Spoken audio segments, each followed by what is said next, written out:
Rolling? Yeah. This is going to be a kind of a two-part talk. I'm going to talk a little bit about this, and I'm going to bring this up again. I'm going to raise this again next week. What we're talking about tonight is this. Christians believe that Jesus of Nazareth had two natures. He had a human nature, he was human, and he also had a divine nature. He was also God. Now, next week I'm going to tell you why that's so important. I'm also going to tell you why Jesus had to die and come back from the dead.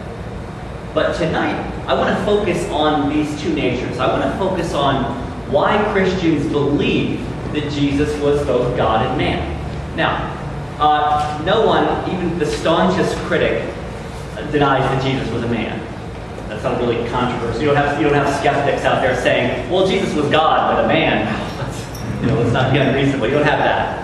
So I'm not going to spend any time trying to demonstrate to you that Jesus was a man. I think we can all recognize that that's true. But Jesus being God, that's an entirely different thing. There are three broad categories of reason for why we believe that Jesus was God. He fulfilled prophecies. That's something I'm going to talk about next week, so I'm going to bracket that off. He performed miracles, and he rose from the dead. Those last two, that's what I'm going to be talking about tonight. Now, Jesus claimed to be God himself. We know this from numerous places in the Gospels. We know this also from the very beginning of the Gospel of John, that the apostles believed that Jesus was God. The very first line of the Gospel of John, in the beginning was the Word, it's Jesus, and the Word was with God, and the Word was God. So we have that set right up from the beginning of the Gospel of John. So Jesus claimed to be God. The apostles believed he was God. So why do Christians, 2,000 years later, believe that Jesus was God? One of my pet peeves, one of my chief pet peeves in life, apart from people who talk during movies.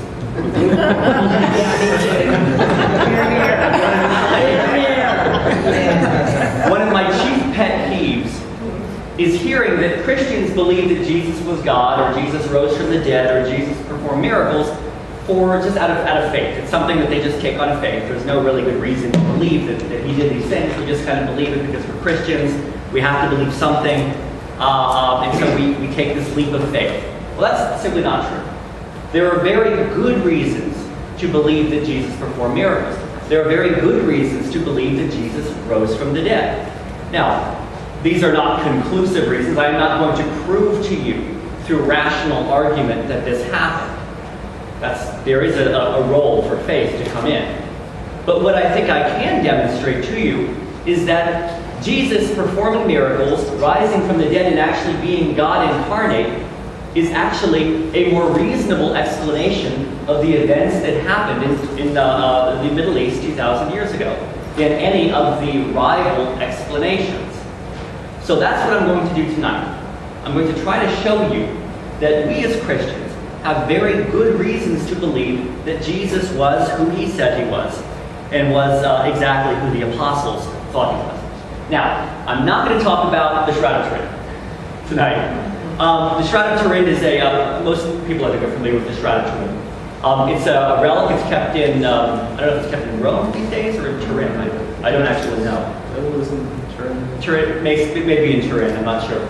But it's an amazing item, and I mean there's some really interesting information, material about that. But can I just say that the two of the most remarkable facts I found about the Shroud of Turin, you can go on after this, but that they found all sorts of flower pollens on the shroud from the Middle East that bloomed in spring, and they're all from that area, and also the image shows closely that the coins that cover the figures, the person's eyes, which we presume to be Jesus, were coined by Pontius Pilate at about 29 AD.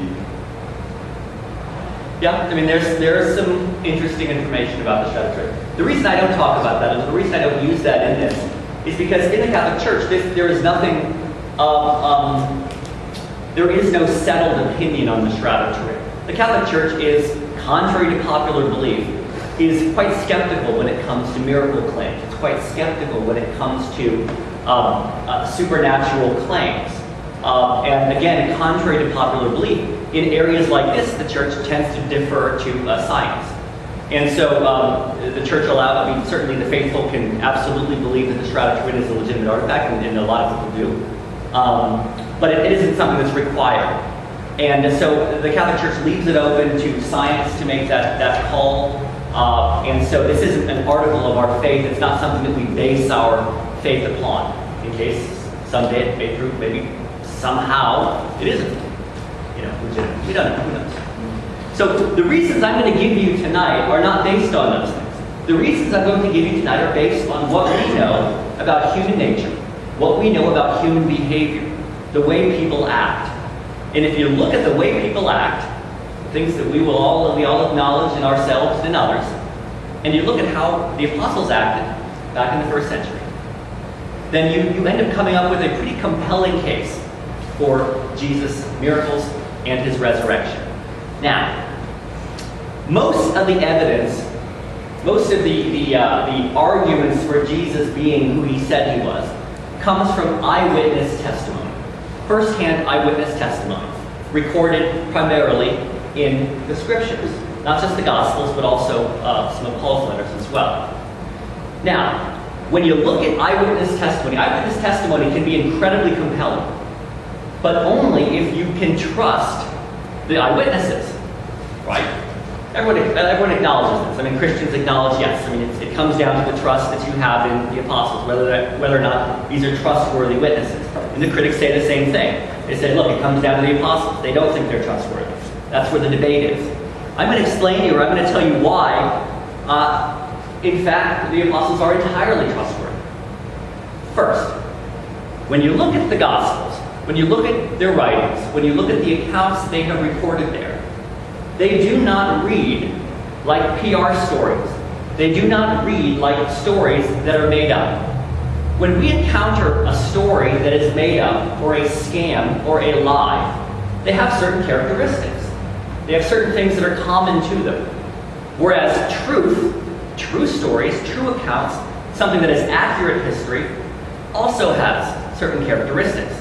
And these stories have those characteristics of truth. First of all, and I'm going to go through a list here. First, when someone makes up a story, they will tend to make themselves look good in that story, right? If you're making up a story about something that you saw, a flying saucer or something, right? There's people came down. If you're making up a story, you're going to tend to make yourself look good, right? You were brave. You stood there. Other people ran away while you were looking at the flying saucer. The flying saucer came down. You showed great courage in the face of that flying saucer, right? Well, we don't find that in the Gospels. In fact, we find just the opposite. We find in these stories the apostles not only not making themselves look good, but actually making themselves look pretty bad. And you find this over and over and over. What happened in the Garden of Gethsemane when the soldiers came to arrest Jesus? The apostles fled, except for John. They ran out, cowardly. Peter, the chief apostle, by any account, the chief apostle, Peter denies Jesus twice, cowardly. What apostles were there when Jesus was crucified? Only John. All the other ones were hiding.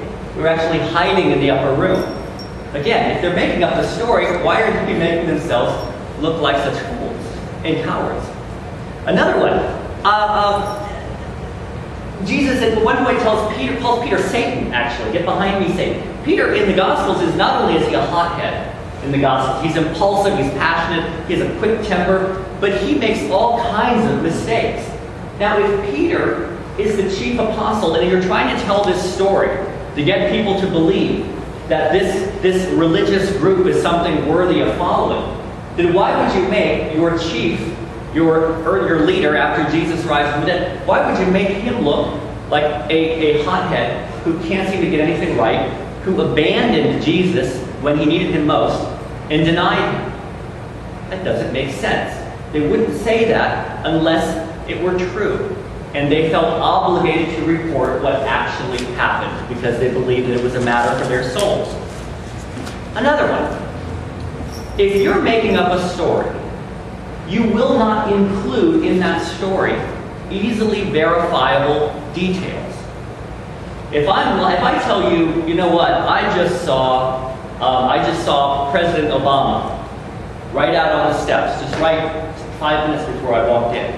Well, if I want to get away with that lie, I'm not gonna. You could just walk right out there. Is there any Secret Service? You know, this is very easy for you to disprove. You just walk out there and look to see if what I'm saying is true. You find this in the Gospels over and over and over. I'll just give you one example, very famous example. In John chapter 11, we have the very famous story of Lazarus, the raising of Lazarus from the dead. Jesus is off with his apostles in another part of the country, another part of the countryside rather, and he receives word that his friend Lazarus is falling ill and actually quite sick. But Jesus stays where he is, and eventually Lazarus dies, passes away. Now Jesus goes to the town with the apostles. This is one of those stories, incidentally, just to return to the other point, this is one of those areas where the apostles look like dummies again. Because Jesus said, you know, look, I'm glad that we've held out here because I can use this as a sign. You know, I'm going to bring back Lazarus. The apostles don't get it. But and he goes, and you know, Jesus is speaking. It's beautiful. Jesus is saying, well, Lazarus has fallen asleep. And the apostles, well, if he's asleep, we'll just wake him up. And finally, Jesus is like, okay, Lazarus died. So there's humor in the gospel. Don't mistake. There's a lot of funny stuff in the gospel. So they go to the town. Here's where we get to the details. John records this.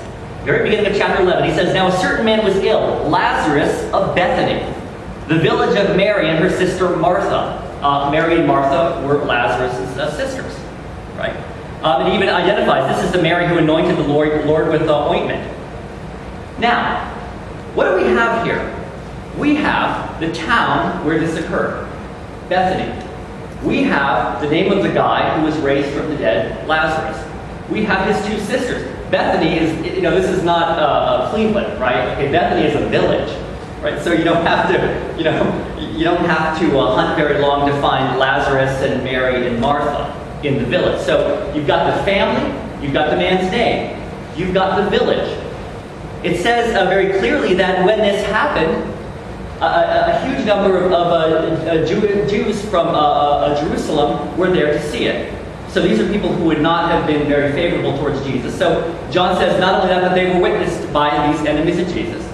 And for me, the case closer, or the most interesting point is that he puts the story in Bethany. Bethany is 2 miles away from Jerusalem. It's about a 20-minute walk from Jerusalem.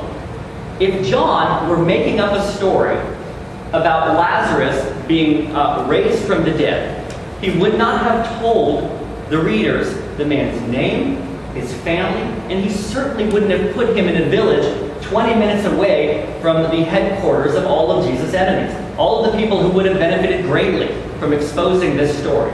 You wouldn't have put it there. You would have said, oh, it's a guy and he lived up in, he lived up in a town, if you don't know it, it's just a fishing village up there, you wouldn't know the name of it. I mean, that's how a lie is. You don't include an easily verifiable detail like this if you don't want your story to be exposed. And you certainly don't put it this close to Jesus, Christ's chief enemies and critics and skeptics. You can repeat this over and over. I have another one, I won't go into it, but just in the Gospel of Mark in chapter 5, starting in verse 21, you have the healing of Jairus' daughter. It says that Jesus came to the country of the Gerasenes. So there you have the location on the end of the lake, of the Dead Sea rather. So you have the town. You have this miracle was performed on this man's daughter. You've got the man's name, Jairus. Jairus was an official in the synagogue. So you have a synagogue official named right there, and you've got the town. Now, if this didn't happen, all the critic would have to do is just walk out there and say, you remember Jairus here in the synagogue? Well, did anyone come and bring his daughter back from the dead? Easy to verify. Again, if they're lying, they would not include easily verifiable details. Now, another one. If someone is making up a story, they would not include details or parts of a story that actually undercut your larger claim. Let me give you an example. When Jesus rose from the dead in the Gospel of Mark in chapter 16, who was the first witness to Jesus' resurrection? The person who found, or the people who found the empty tomb. It was Mary Magdalene. Right. Not only a woman, but a prostitute, or at least a woman with demons, whatever that could mean, a number of different things. But here's the thing. In the Jewish courts, women were not considered reliable witnesses. They were not. So if you're going to make up a story about Jesus coming back from the dead, you are not going to make your first witness, the person who discovers this, someone who is not considered a serious witness in court, not a legitimate witness, number one. And number two, a prostitute. So not only is she not a legitimate witness, but she's considered unclean and unreliable because of her sinful lifestyle. So again, why would you include something that undercuts the point of your story? Another one. If someone is making up a story or making up this kind of elaborate scam, they would have to have some reason for doing it. They would have to benefit from it in some way. Right? You're not going to make up a story as elaborate as this one if you have no purpose. So what would have been the purpose here in making up this elaborate hoax about Jesus performing miracles, being God, coming back from the dead? What would it have been? What motivation would the apostles have had? Well, possibly fame. Right? They would become famous. Well, they certainly had some fame, but it was not the good kind of fame. It was the kind of fame that had them hunted like dogs by not only the Romans, but also the Jewish officials, hunted all around the Mediterranean borders. And when they were eventually captured, they were tortured to death. Now, that's not the kind of fame that you want, right? So, yeah, they had fame, they did get that, but not exactly the good kind. But what about power? Right? I mean, you could make up, if you're making up a religion, maybe you think that you have some power. This will give you a leg up because you knew God, you walked with God. Well, did they have power? Well, actually, no, they did not. Why? Well, because they couldn't be public about their religion. Because again, their faith was outlawed. They were being hunted. They were constantly on the move. They were living in the shadows. Some of them in Rome that lived in catacombs because they had to hide during the different persecutions. So they didn't have any power. What about money? There's another good motivator. People will do things for money. Once again, they didn't have any money. They were poor. I mean, some of these guys were fishermen. So they were running around, they didn't accumulate anything. They seemed to live communally where they shared property in some way. They never made any money at all. And they all died penniless. So they didn't have any of those things, but here's the interesting point. Had they come out and said, you know what, this is all a lie, then they would have had all of those things. Because the Romans and the Jews at that time wanted nothing more than to get rid of this Christian religion. And so they had every reason. They would have been rewarded for doing these things. And yet none of them did. None of them did. And that leads into the next thing. And Deacon alluded to it already. If you're making up a story, an elaborate scheme like this, you will not hold to your story under the pain of death if recanting your story will save your life, right? If someone is coming up with an elaborate scam, the kind of person who would do that, why on earth would they die for something that they know is untrue? Once they're captured and they're being tortured, right? I mean, it's fun, it's all fun and games when no one's, sticking a red-hot iron in your eyeball. But once that happens, things start to get serious, right? You start to reconsider, your fiction endeavors. So once they're being tortured and once they realize, if I don't recant, I'm going to die, they have no reason to hold to their story. And they have every motivation to say, you know what, it's a lie. All a big lie, save me, don't kill me, it's a lie. And yet no one did. Why didn't any of them? John was the only apostle who died a natural death. All of the other apostles Paul, Peter, I mean, just go down the line. They were all hunted down, captured, and tortured to death. Why didn't any of them recant if this was a lie? Now, this is a personal favorite of mine. If someone is making up a story, they will not lie about that story to other people in the know in their private conversations. Now, let me explain that because that's kind of a mouthful. One of the great weapons that law enforcement had against the mafia was the phone tap. Why the phone tap? And we all know what a phone tap is. Record conversations, private conversations, record private conversations. Why is this so valuable? Well, it's valuable because when you are talking to other people in your circle, when some mafia guy was talking to some other mafia guy on the phone, they're not lying to each other about the crimes they've committed because they all know what they've done. They're very frank. They're not guarded. They're very honest about it. That's why it's so powerful, because they will reveal things. They'll talk about what actually happened in a way that they wouldn't if they were out in public, or they wouldn't if they were being interrogated by a cop. Now, let's apply that here. We have a similar case, not mafia, but we have a similar case here in the Bible. 1 Corinthians, Paul's first letter to the church in Corinth, is a very revealing letter.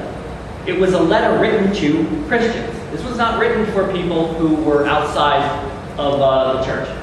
This was written for people who already believed. Paul had no reason to try to proselytize them. He had no reason to try to convince them that this happened. They already believed this happened. A lot of them were eyewitnesses. So his letter to them was kind of like intercepting a private email between two people talking about a secret, or listening to the Nixon tapes, the recordings that Nixon made in the White House in his Oval Office. You can hear how the way he really talked. And so when you look at 1 Corinthians, you have this, very interesting. This is Paul writing again to people who already believe. They don't have to be convinced about anything. Paul writes, chapter 15, verse 3, "For I delivered to you, as of the first importance, what I also received, that Christ died for our sins in accordance with the Scriptures, that he was buried, that he was raised on the third day in accordance with the Scriptures." And here we go. "And that he appeared to Cephas," that's Peter. "He appeared to Cephas, then to the 12. Then he appeared to more than 500 people at one time, most of whom are still alive, though some have fallen asleep.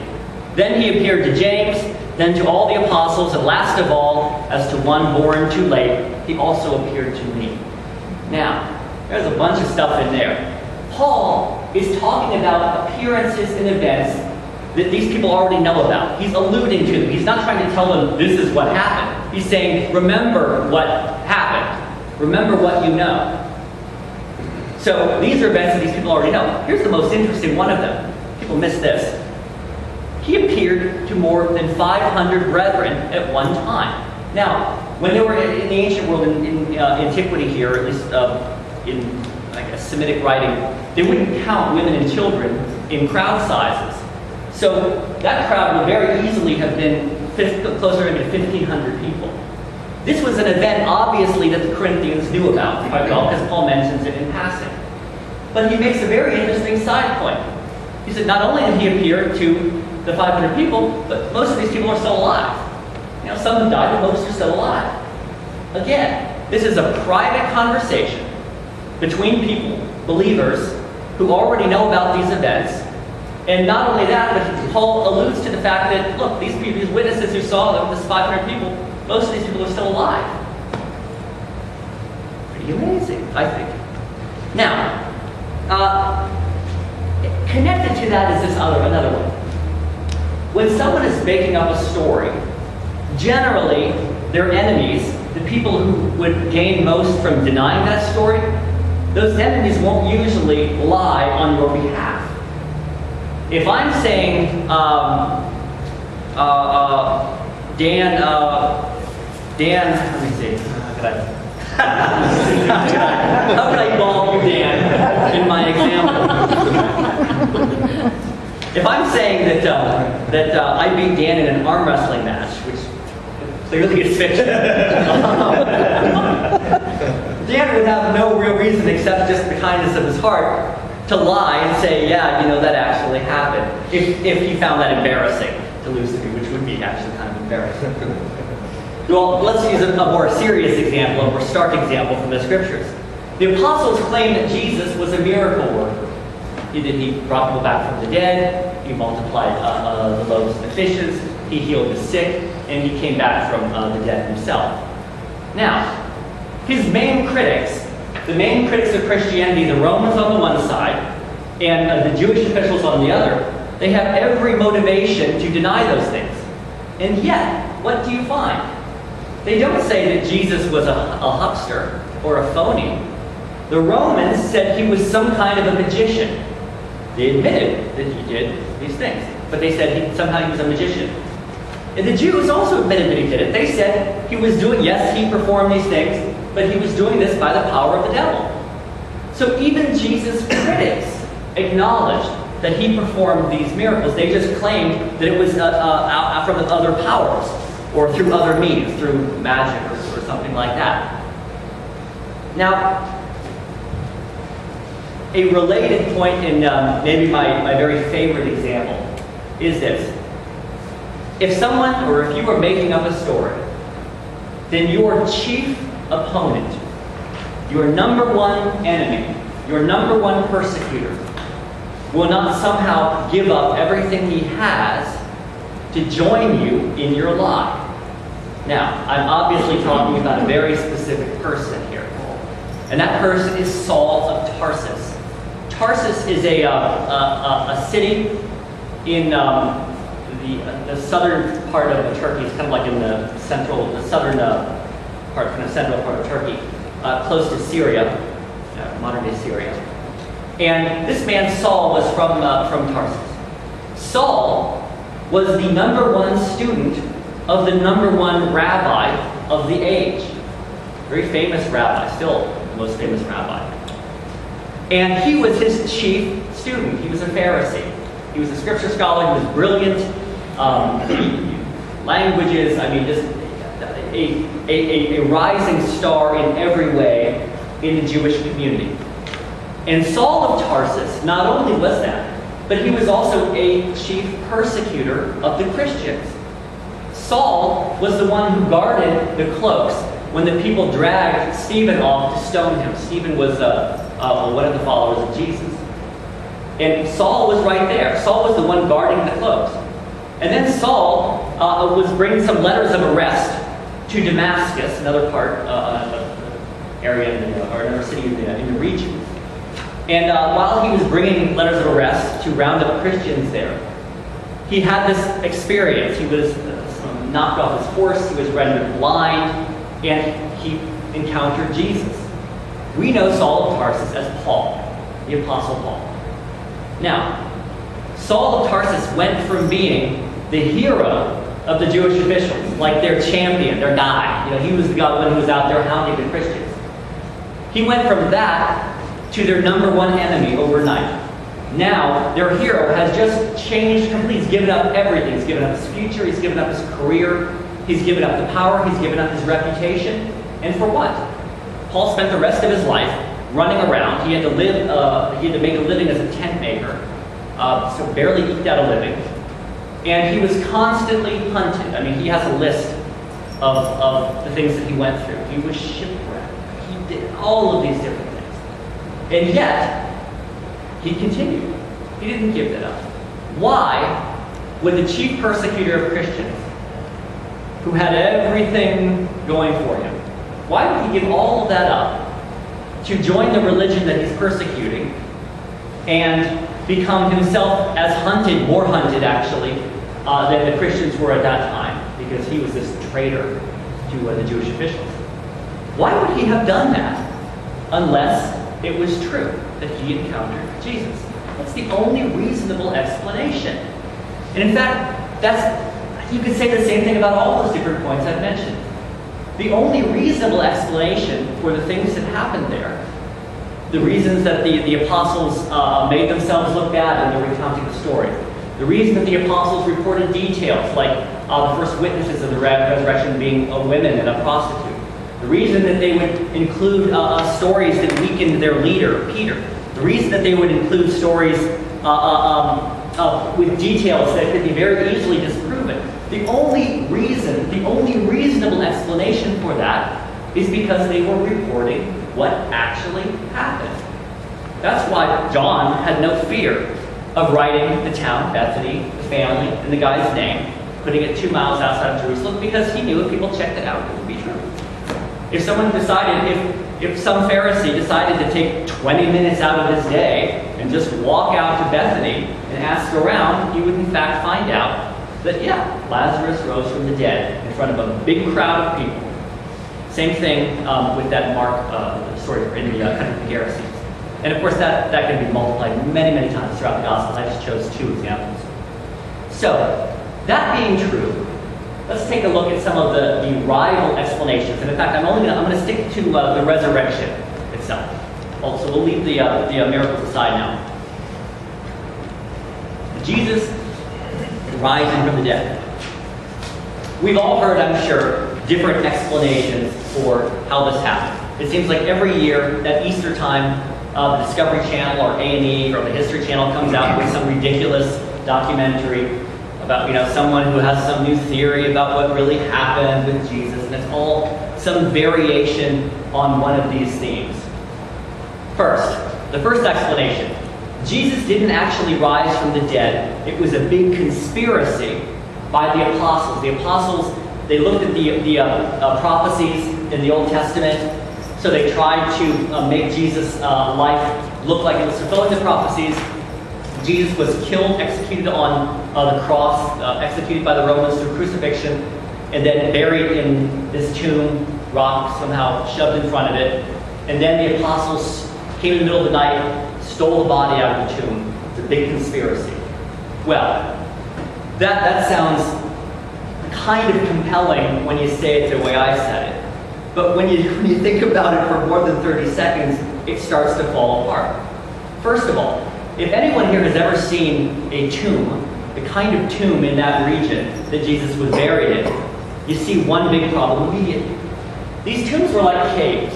And when you see in the Gospels, they're talking about this rock being rolled in front of it, we think maybe it's just like a big, like a wheel, and you can roll it there, and then you can kind of roll it back, and you roll it there, and you roll it back. No. The stones themselves, the stone itself was probably about a ton, weighed about a ton, solid rock. Not only was it rolled into place, but it locked into place.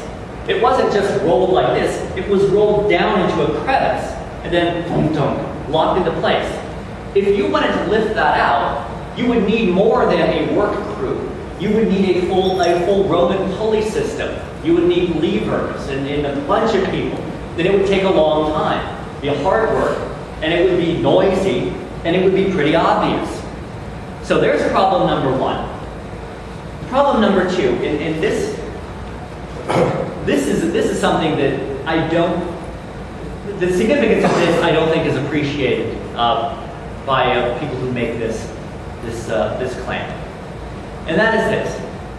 If the apostles came in the middle of the night, they somehow got past the Roman guards in front of the tomb we already know is being guarded by the Romans. They somehow got the stone out of the way without sending an alarm throughout the city, right? Because the tomb is not part of the city. The city's right there, all right? If they somehow did all of that, where did they put the body? See, we have this idea that somehow they can just, they got the body, the hard part's done. We got that rock out of the way, so now we got the body. It's over here. No. This was Passover in Jerusalem. The city was packed. People flooded in from all over the countryside. Not only was the city full, but there was all kinds of political tension. There was the Zealot party. We know, if you recall from the Gospels, the very famous scene where Pontius Pilate, you've got Jesus and you've got Barabbas, and Pilate's going to release one of them, and the crowd chants for "Give us Barabbas." Barabbas was a zealot. Barabbas was one of these kind of like almost like a proto-terrorist kind of a thing. I mean, he was an assassin.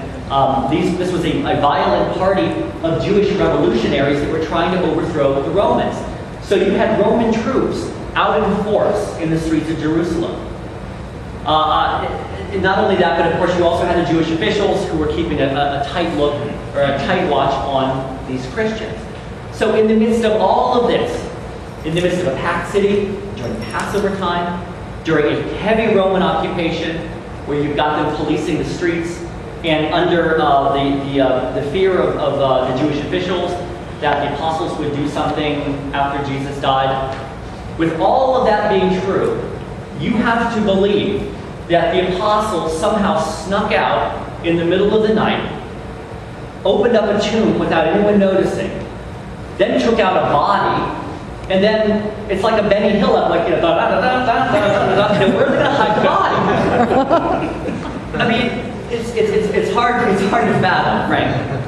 And if in fact they did find the body, they hid the body, they moved it, and this is, I mean, it's such a stretch as to be almost beyond conversation, but if they somehow managed it, then it would not have been a difficult thing to find the body, right? You follow the smell.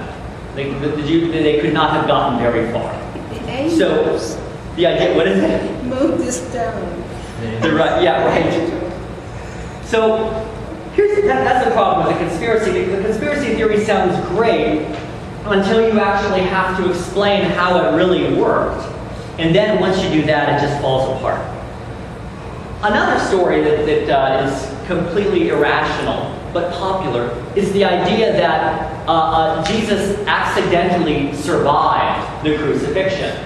That Jesus, it looked like he was dead on the cross. You'll hear different versions of this. Some will say that there was a drug in the wine that's put to his lips, the sponge, and that just kind of put him to sleep or put him into some kind of a coma. The Romans thought he was dead. They took him off the cross, stuck him in the tomb, rolled the rock in. Jesus woke up. Hey, I'm okay. Somehow got the rock out of the way. Right.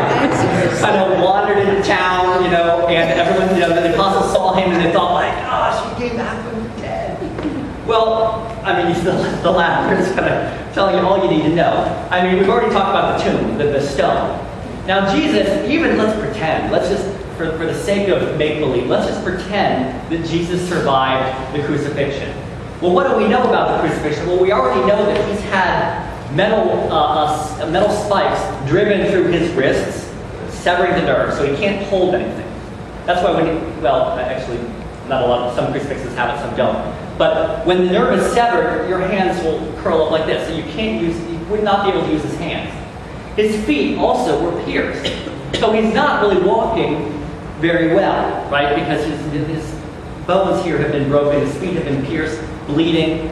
He's been on a cross for 3 hours in the Palestinian sun, so he's dehydrated. He was packed with spices.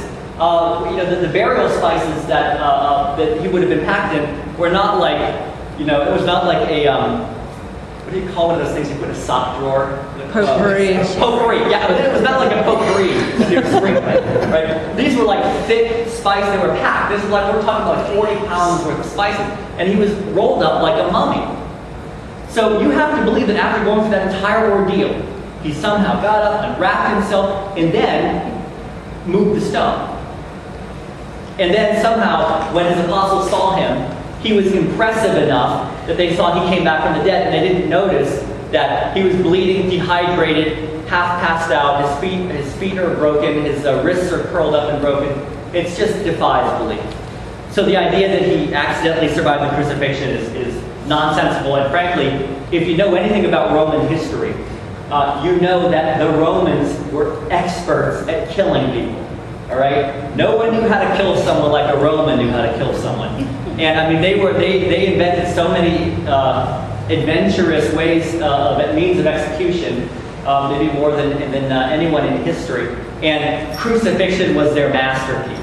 They knew how to kill someone through crucifixion. They would not have gotten that wrong. Now, as silly as those first two are, we're actually going to get a little bit sillier.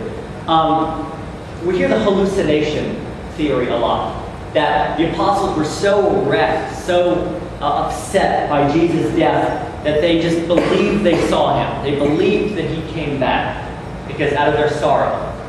Now, if it were one apostle, or maybe even possibly a couple apostles, and it was one appearance that they thought they saw him maybe across the lake or something like that, then this would not be unreasonable to wonder if maybe this was just a hallucination. But the fact is, you don't have that. You have appearance after appearance after appearance. You have Paul mentioning offhandedly to people who would know just as well as he would, that 500 people at one point saw him. That he appeared all over the place. He appeared to the 12. He appeared to Peter. He appeared to Mary and the women. He appeared to the 500. He appeared to Paul, finally. And so this is not the kind of thing that happens during a hallucination. And the second thing is, when you have a hallucination, it tends to be something that you're expecting. You expect to see someone. I expect see my grandmother passes, and I see her, and I think it's like a ghost. Because it's not something that violates my concept. But the apostles had no expectation that Jesus was going to come back from the dead. They didn't understand any part of the resurrection until he actually came back from the dead. So there was no kind of secret wish fulfillment that they kind of emotionally wished that he would come back. There was nothing for them to build a hallucination upon. So the hallucination theory, it doesn't fit the evidence. It certainly doesn't fit the accounts of the appearances. And it just doesn't fit the nature of these descriptions. The way that Paul mentions kind of offhandedly, what happened, who saw him, when he was seen, etc. Finally, there's the claim that the apostles were just crazy. They were just crazy. And so they thought that he came back, but, again, they were just living. Well, this has the same problem as the hallucination theory, right? I encourage anyone who believes that the apostles might have been crazy, just to have a look at Paul's letter to the Romans. One of the most complex, brilliant, insightful, tightly argued pieces of literature from antiquity that you will find. This is not something that was produced by a crazy person. The Gospels were not produced by crazy people. They don't have that character. They don't have that thing. And besides, if they were crazy, how was it that they were so effective at persuading other people? We're familiar with cults. I understand that. I understand how cults can prey on people. But it tends to be the case that the people who are attracted to cults are certain kinds of people. They have a dysfunction in their past. Maybe they were abandoned. Maybe they've had problems. They don't have a connection with their family. They're insecure, and so they're preyed upon by cults. That wasn't Paul. Paul wasn't like that. Saul of Tarsus, was not somehow insecure. He was a rising star in the Jewish world. The same could be said for Luke, for example. He was a doctor. He was a physician. And you could say that you could multiply that many, many, many times. Read all of the early Christians who came from all different stages of life and stations in life. So the idea that the apostles were crazy doesn't fit the accounts either. And so what we're left with is the only reasonable explanation for what we find here. The only reasonable explanation for the events that took place 2,000 years ago, and for the behavior of the apostles following those events. The only reasonable explanation is that what they said was true. That Jesus performed miracles, that he rose from the dead, and that he was, in fact, who he said he was. He was God. And so next week we'll talk about the prophecies. That's another key in here, but obviously I didn't want to make this too long, and that's going to fit better next week when we talk about why Jesus died and the significance of that. And when we talk about it next week, we're going to return to the very, very first session that we had when I told you about mystery. I told you about this interesting pattern that we find in everything that exists, this interesting pattern from death to life, darkness to light. Interesting pattern. We'll talk about that next week. But are there any questions? I don't know how long that took, but I don't know.